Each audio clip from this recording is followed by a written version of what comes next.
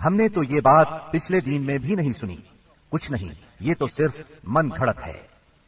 نبی اکرم صلی اللہ علیہ وسلم اور آپ کے صحابہ کرام رضی اللہ عنہم کو اس مصیبت سے نجات تو مل گئی، لیکن قریش کے 3 سالہ بائیکاٹ نے بہت سے حضرات کی صحت برباد کر دی تھی. آپ شہر میں تشریف لائے ہی تھے کہ آپ کے چچا ابو طالب بیمار پڑ گئے اور چند روز بعد ہی وفات پا گئے. صحیح بخاری میں مسیب رحمت اللہ علیہ سے مروی ہے کہ جب ابو طالب کی وفات کا وقت آیا تو نبی کریم صلی اللہ علیہ وسلم ان کے پاس تشریف لے گئے. اتفاق سے اس وقت ابو جہل اور عبداللہ بن ابی امیہ بھی ابو طالب کی عیادت کے لیے موجود تھے. رسول اللہ صلی اللہ علیہ وسلم نے فرمایا، چاچا جان آپ لا الہ الا اللہ کہہ دیجئے، بس ایک کلمہ جس کے ذریعے میں اللہ تعالیٰ کے پاس آپ کے لیے حجت پیش کر سکوں گا. اسی وقت ابو جہل اور عبداللہ بن ابی امیہ نے دخل اندازی کی. بولے، ابو طالب کیا تم اپنے باپ عبد المطلب کے دین سے پھر جاؤ گے؟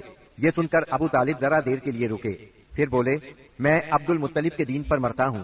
اس کے بعد ابو طالب نے آپ کی طرف دیکھا اور کہا، میں کلمہ شہادت کہہ دیتا، لیکن قریش کہیں گے کہ ابو طالب موت سے ڈر گیا.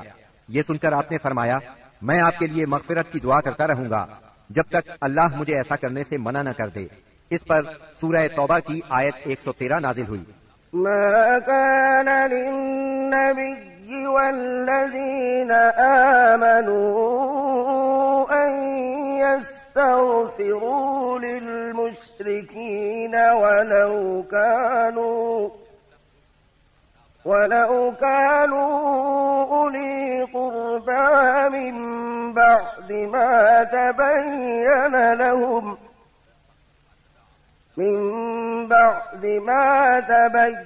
لهم أنهم أصحاب الجحيم. نبی اور اہل ایمان کے لیے درست نہیں کہ مشرکین کے لیے دعائے مغفرت کریں، اگرچہ وہ قرابت دار ہی کیوں نہ ہو، جبکہ ان پر واضح ہو چکا ہے کہ وہ جہنمی ہیں.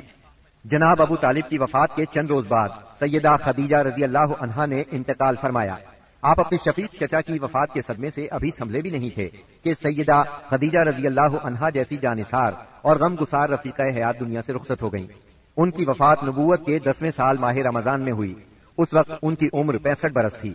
رسول اللہ صلی اللہ علیہ وسلم کا ارشاد ہے، جس وقت لوگوں نے میرے ساتھ کفر کیا وہ مجھ پر ایمان لائیں. جس وقت لوگوں نے مجھے جھٹلایا انہوں نے میری تصدیق کی. جس وقت لوگوں نے مجھے محروم کیا انہوں نے مجھے اپنے مال میں شریک کیا، اور اللہ نے مجھے ان سے اولاد دی اور دوسری بیویوں سے کوئی اولاد نہ دی. ان کی میت خود آپ نے قبر میں اتاری. اس سال کا نام خود آپ نے عام الحزن رکھا. یہ نام تاریخ اسلام کا جز بن گیا. جناب ابو طالب اور سیدہ خدیجہ الکبریٰ کی وفات کے بعد کفار مکہ اور بھی زیادہ دلیر ہو گئے. پہلے سے زیادہ آپ کو تنگ کرنے لگے، یہاں تک کہ آپ کا گھر سے نکلنا بھی مشکل ہو گیا. ابو طالب کی وفات پر ابو لہب بنو ہاشم کا سردار بنا. شروع ہی میں اس نے اعلان کر دیا کہ آپ اپنے اقوال اور اعمال کے ذمہ دار ہیں. یہ اعلان گویا آپ کو برادری سے خارج کر دینے کے برابر تھا کہ جو چاہے آپ کو معاذ اللہ قتل کر دے، قبیلہ آپ کی حمایت نہیں کرے گا. آخرکار آپ شوال 10 نبوت اواخر مئی یا اوائل جون 619 عیسوی کو اس ارادے سے طائف تشریف لے گئے کہ بنی ثقیف کو اسلام کی طرف بلائیں، اور اگر وہ اسلام قبول نہ کریں تو انہیں کم از کم اس بات پر آمادہ کریں کہ وہ آپ کو اپنے ہاں چین سے بیٹھ کر کام کرنے کا موقع دیں. طائف مکہ معظمہ سے 60 میل کے فاصلے پر پہاڑوں میں ایک سرسبز و شاداب مقام ہے جو اپنی خوشگوار آب و ہوا کی وجہ سے اہل حجاز کے لیے ایک صحت افزا مقام کی حیثیت رکھتا ہے. جس وقت آپ نے طائف کا سفر اختیار کیا وہاں قبیلہ بنو ثقیف برسر اقتدار تھا. آپ کو اس وقت کوئی سواری تک میسر نہیں تھی. مکہ معظمہ سے طائف تک کا سفر آپ نے پیدل طے کیا. آپ کے ساتھ صرف زید بن حارثہ رضی اللہ عنہ تھے. راستے میں جس قبیلے سے گزر ہوتا اسے اسلام کی دعوت دیتے، لیکن کسی نے بھی دعوت قبول نہ کی. وہاں پہنچ کر آپ نے 10 دن قیام فرمایا. اس قیام کے دوران ثقیف کے 3 سرداروں کے پاس گئے جو آپس میں بھائی تھے، جن کے نام یہ ہیں: عبد یالیل، مسعود اور حبیب. ان کے والد کا نام عمرو بن عمیر ثقفی تھا. آپ نے انہیں اللہ کی اطاعت اور اسلام کی مدد کی دعوت دی. انہوں نے انکار کر دیا اور خوف محسوس کیا کہ کہیں ان کا نوجوان طبقہ آپ کی تبلیغ سے متاثر نہ ہو جائے. مجبوراً آپ کو طائف چھوڑنا پڑا. جب آپ وہاں سے نکلے تو ثقیف کے سرداروں نے اپنے ہاں کے لفنگوں کو آپ کے پیچھے لگا دیا. وہ راستے کے دونوں طرف دور تک آپ پر آوازیں کستے چلے گئے. انہوں نے گالیاں بھی دی اور پتھر بھی مارے. اس قدر پتھر مارے کہ آپ زخموں سے چور ہو گئے اور اس قدر خون نکلا کہ آپ کے جوتے مبارک بھی خون سے بھر گئے، آپ کے پاؤں مبارک جوتوں میں چپک گئے۔